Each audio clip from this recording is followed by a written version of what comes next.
Boston Garden. Where are those jubilant cheers of yesteryear? In 1959, Celtic fans started a tradition, a little party. And for a decade, it became an almost annual event, the NBA Championship.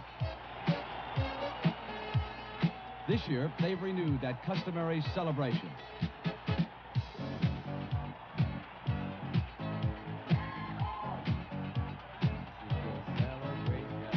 These festivities are also an anniversary party, commemorating 35 years of NBA championships.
In their quest for an NBA title, it's do or die. For these teams, there will be no tomorrow. The concentration and passion is intense for players and fans alike.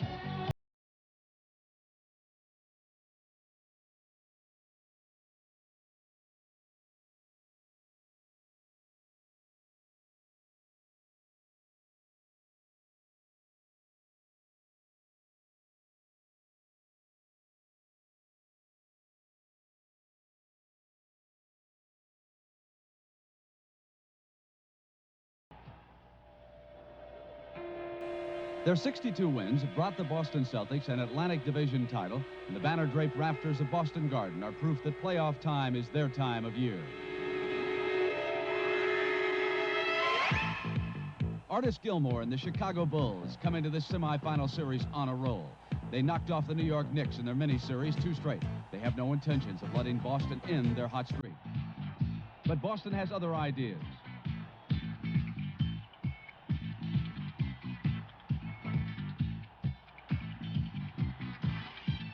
The Celtics blow the Bulls out in 4 straight. Artis Gilmore will have to wait until next year. In Philadelphia, it's no wonder that Milwaukee Bucks coach Don Nelson and Philadelphia coach Billy Cunningham look a little concerned. Julius Erving has led the Sixers to a 7th game showdown in this matchup of immovable object versus irresistible force. Playing as if they'd never heard of the home court advantage, neither team is able to put together consecutive wins.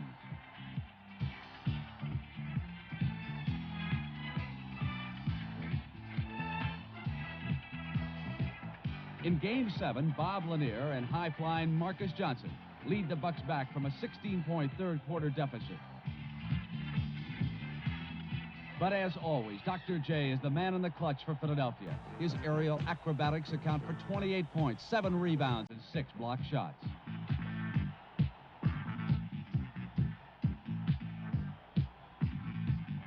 Dr. J has paced the Sixers, but the final minutes of this contest belong to Caldwell Jones. His timely rebounding and scoring in the 4th quarter keep a Bucks lead just out of reach.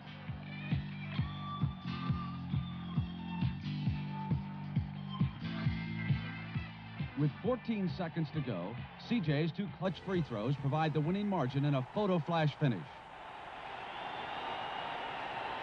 The Sixers survive 99-98.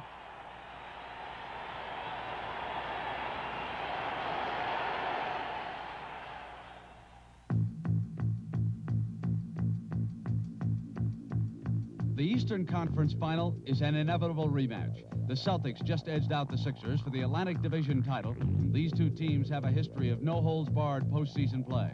This series will be no different.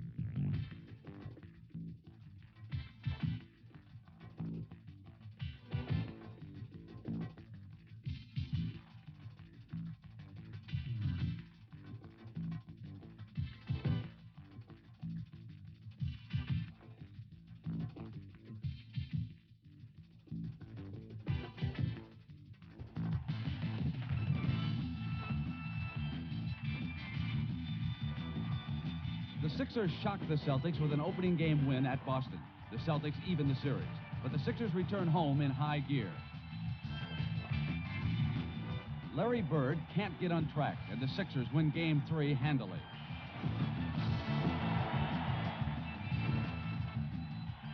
Game 4 is a virtual must-win situation. The Celtics build a 19-point lead.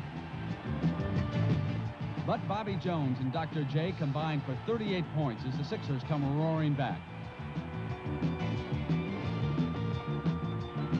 With 7 seconds remaining, the Celtics have a chance to win, but Tiny Archibald elects not to use a final timeout. Bobby Jones plays free safety, and the Sixers preserve a tight victory.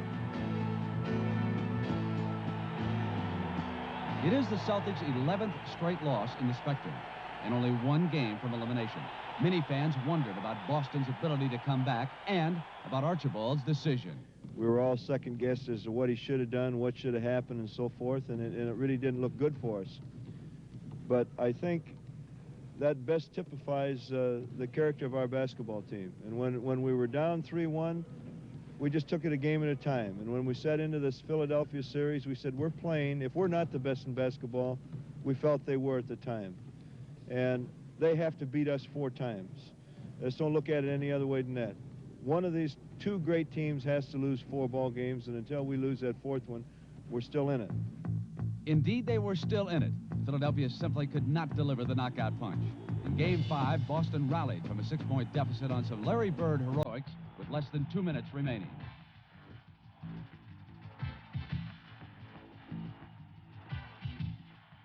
Now, back home in Game 6, Philadelphia continued to struggle with a feisty Boston defense. Every basket was a battle. The Celtics simply did not intend to let this one get away. The Sixers can't believe their eyes as they watch a 17-point lead disappear. The scoreboard tells the story as Bird's 18-foot seeing-eye jump shot gives Boston a 3-point edge. Someone up there likes the Celtics today. With seconds remaining, rookie sensation Andrew Toney has the chance to give Philadelphia a lead.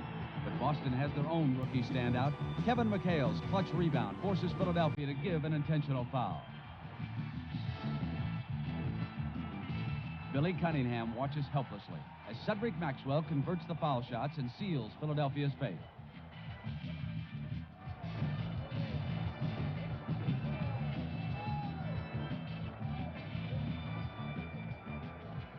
Now it's the Celtics who have a stranglehold on the Sixers.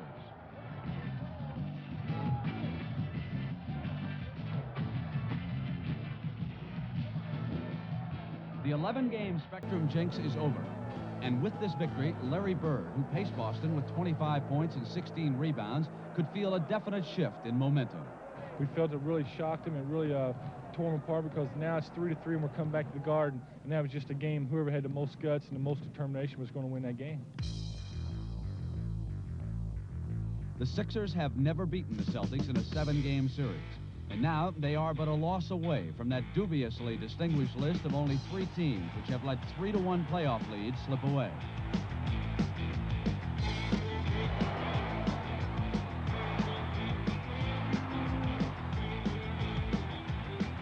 In the early going, it's Philadelphia who has the guts and determination as they forge a 5-point first-quarter lead.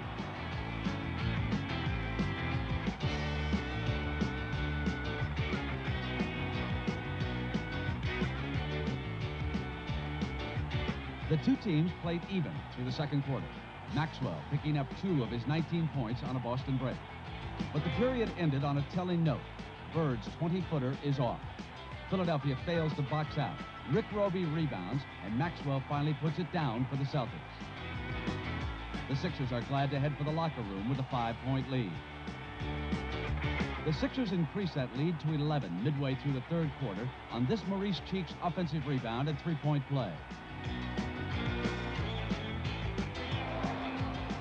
Billy Cunningham has no intention of letting another lead slip away. If we do not have anything, you cannot hit, Doc. We'll hit you. And then our big people go to the baseline. And our guards will set the screen, and we'll pop out. Okay? Now let's give it. Let's go, guys. But Boston has their sights set on an Eastern Conference title, and in a third-quarter spurt, outscores the Sixers 10-2, capped by yet another Bird offensive rebound. His layup brings the Celtics within 3.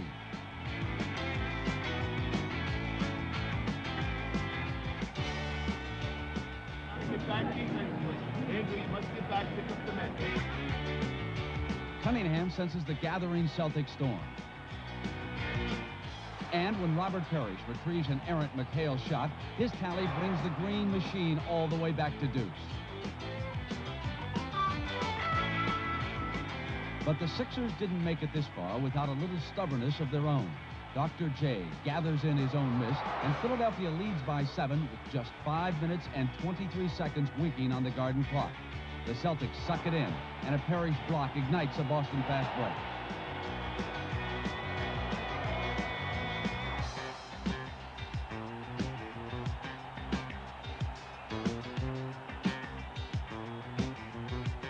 Bird's foul shots knot the score at 89. And the last minutes of this contest will be the ultimate test of Philadelphia's ability to perform in the clutch. Okay, now be ready for the good pressure. CJ, you set the screen down here. Okay, for the guard. You can run on the baseline. The good pressure. Coach, you mean the almost unbearable pressure, if not from a brutal Boston defense, then from a Garden crowd which knows how to help its team. With 1 minute and 15 seconds remaining, it's nail-biting time in Boston. Philadelphia has not scored in its last 7 possessions. And once again, they fail as center Darryl Dawkins is too strong. Larry Bird with the rebound, because when the chips are down, he welcomes this pressure.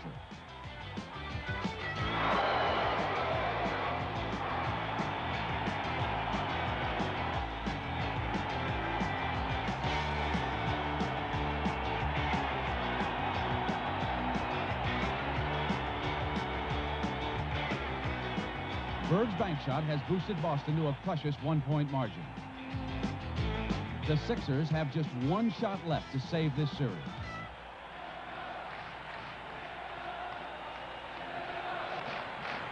With 1 second remaining and a frenzied crowd roaring in his ears, Bobby Jones inbounds the ball. But the pass to Irving bounces off the top of the backboard and the game is over. Larry Bird knows that this come-from-behind climax is almost unbelievable. Well, we really lucked out early in the playoffs because we did win a lot of 1-2-point games. It just seemed like the breaks were going our way. Every time you look up the clock, we had a 1-point lead, and there was 1 second on the clock, and they had the ball. It was them type of games where all the emotion, all the adrenaline, and everybody was just flowing, and everything was just going to perfection at the end of the game. We played our best defense in the 4th quarter. We played sound defense, ran our plays, ran real well. But as far as us coming back all the time, a lot of it was just luck. But that was probably the best games I ever played in my life. It was a 7-game series, and every one of them was just full of excitement. The turnaround for the Rockets was basically a lineup that we were comfortable with, a dedication to defense, and a mental toughness which eliminated our turnovers and cut other teams' shooting percentages down. A combination of those things got us on a winning track. Can Billy Paultz mean the Houston Rockets? The reigning champion Los Angeles Lakers can't believe that this 40-42 club is on the brink of dethroning them. These games make heroes of unlikely men, and for Mike Dunleavy, his chance came with just 15 seconds to go in Game 3. The play was designed for me to get the ball, drag it over to Moses' side, and they overplayed Moses. I thought I had a drive. I went into the middle. Kareem came to help out, so I dished the ball off to Calvin, and then I moved to the open spot and got the ball back, and I was open for the 17-foot jumper that I put in. It's probably the biggest shot in my career, and it enabled us to get by L.A. and into the next round of the playoffs. With time running out, Jamal Wilkes inbounds the ball to the $25 million Magic Man, Irvin Johnson. He'd almost single-handedly defeated Philadelphia with a 42-point performance in last year's final to bring Los Angeles the crown. But Johnson's off-balance shot is short. Moses Malone rebounds, and the Rockets can feel an upset.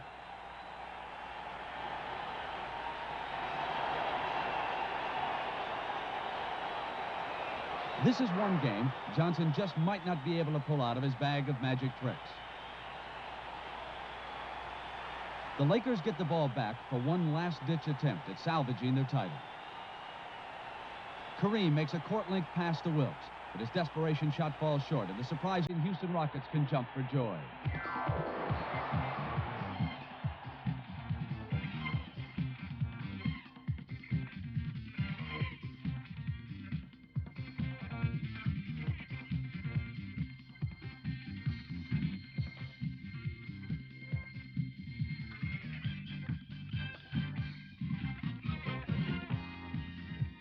Houston's next stop in their upset odyssey is the Western Conference semifinal in San Antonio.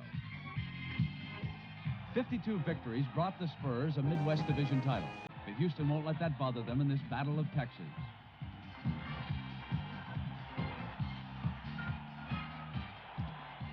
Coach Del Harris directs the slow, deliberate offense, which has been the key to Houston's success. Offensive rebounder extraordinaire Moses Malone provides the heavy board work as Houston stuns the Spurs at home in Game 1.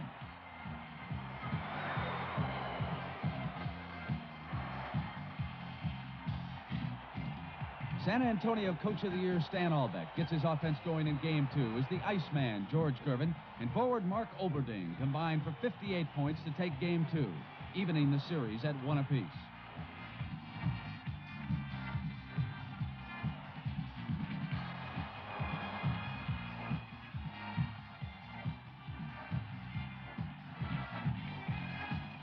One Houston player who was beginning to get some long overdue attention was swingman Robert Reed. He'd scored 33 points in a losing cause at Houston in Game 3. And now he and Moses Malone combined for yet another victory at San Antonio in Game 5. Coach Del Harris called on veteran guard Calvin Murphy to start Game 7 at San Antonio as these teams battle down to the wire. Murphy responded with a personal playoff high, pouring in 42 points.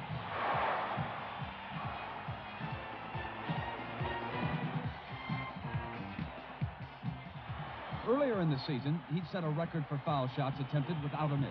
Now for Murphy, this victory was proof that Houston was a legitimate contender.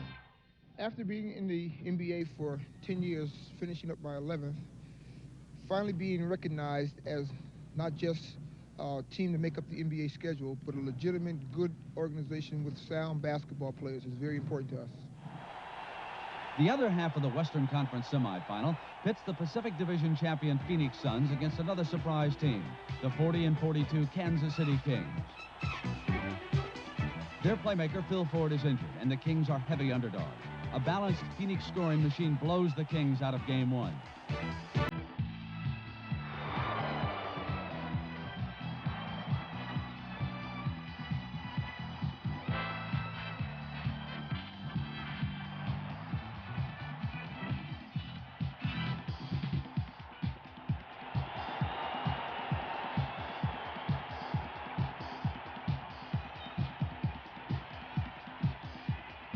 But Coach Cotton Fitzsimmons has a few tricks up his sleeve. He switches forward Scott Wedman and Ernie Grunfeld to the backcourt.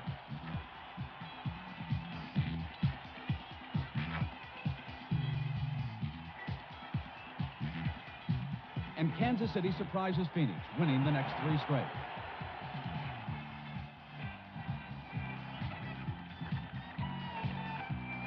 The Suns battle back, winning games 5 and 6. But the early Kansas City margin is too great to overcome, as power forward Reggie King, Grunfeld, and Wedman joined forces to upset the Suns at home and clinch the series.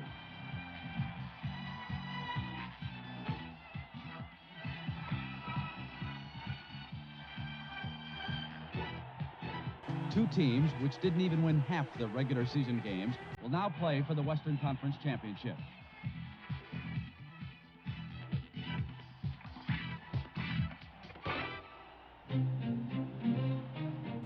Phil Ford returns to the Kings lineup as the teams open their series in Kansas City.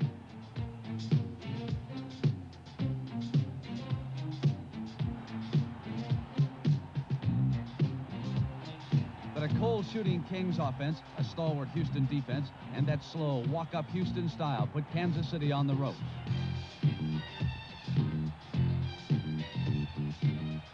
When Moses Malone gets the ball down low, he's virtually unstoppable. And so are the Rockets as they snuff out the Kings' Cinderella dreams, clinching the series at Kansas City in 5 games.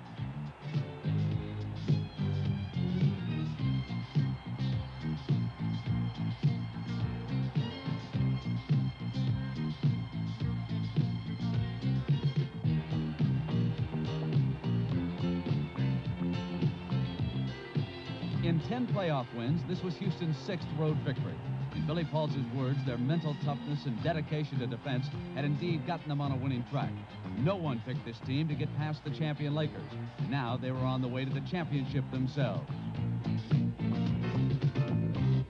To win the NBA championship would be my ultimate dream. I've been playing the game for 9 years right now on the professional level, and every year I said I would like to win the championship, and we're so close right now, and to accomplish that feat would just be everything that I ever worked for. It's a boyhood dream, I'm sure, because it's something that we worked for and dreamed about, and we worked on for many years. And it's just something that you want to do. Winning an NBA title would mean an awful lot. That's what we strive for when we put our sneakers on the first day of training camp. It's the goal of every professional basketball player to get the ring. Welcome to historic Boston, home of baked beans, the Boston Trolley, and a creaky old building just dripping with basketball history known as the Boston Garden.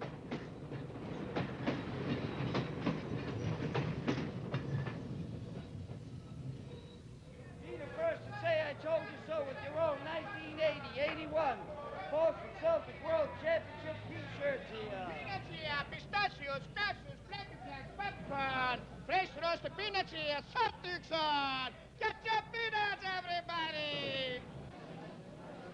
Hey, tonight's lineup program here. On the sideline to get the ball in play. On the end line, the man with the ball's got to move back, all right? All right, have a good one. From Texas, El Paso, 6'1", number 7, Nate Archibald. Boston is among the most fervent of sports-minded cities. If there's one thing Bostonians love, it's cheering on their Celtics. For this or any other playoff series, a seat in the Boston Garden has been unavailable for months. From Centenary, 7'1½", number 00, Robert Parrish. At forward from North Carolina, Charlotte, 6'8", number 31, Cedric Maxwell. And at the other forward from Indiana State, 6'9", number 33, Larry Bird.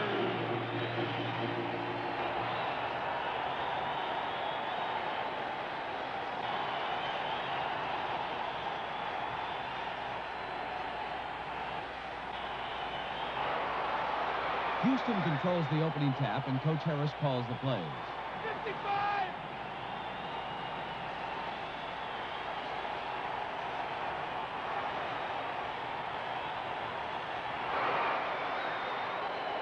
The Rockets go to work in their methodical style. Billy Paultz is the early spark for the Rockets, connecting on sweeping hooks and hustling rebounds, sometimes with the help of sloppy Boston defense as the Rockets build an early lead.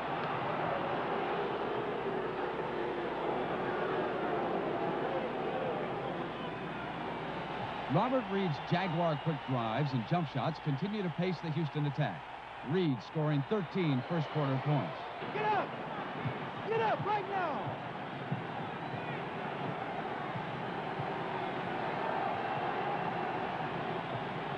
His 17-foot jumper with 2 minutes and 24 seconds left in the first quarter puts Houston up by 12.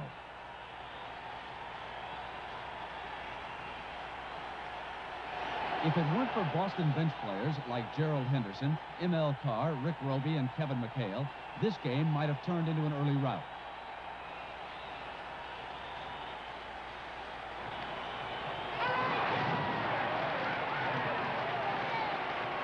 Henderson's 11 second-quarter points keep the Celtics afloat. Not until Cedric Maxwell hits these two foul shots do the Celtics take their first lead of the ball game.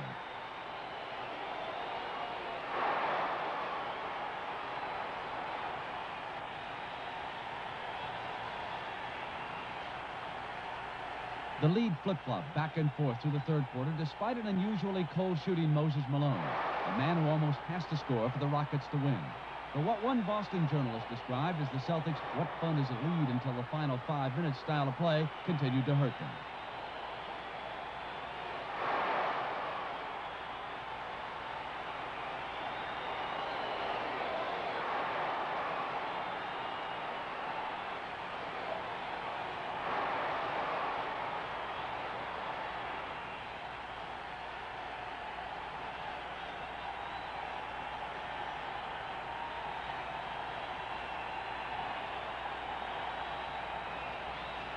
Early in the final period, the tenacious Rockets clung to a 3-point lead.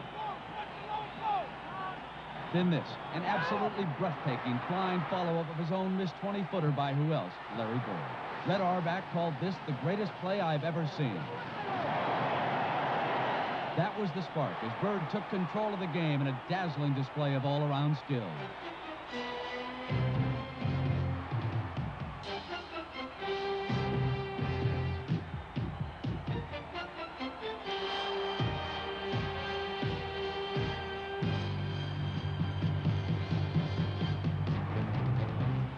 With 2 minutes and 54 seconds to go, this Maxwell stuff was the Celtics' 8th unanswered point, giving them a 96-91 advantage.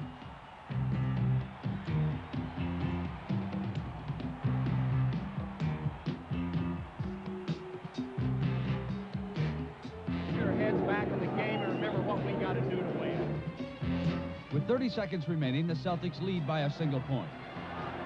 Tiny Archibald calls the play, looking for Bird. Bird posting. Robert Parrish takes the shot. It's short.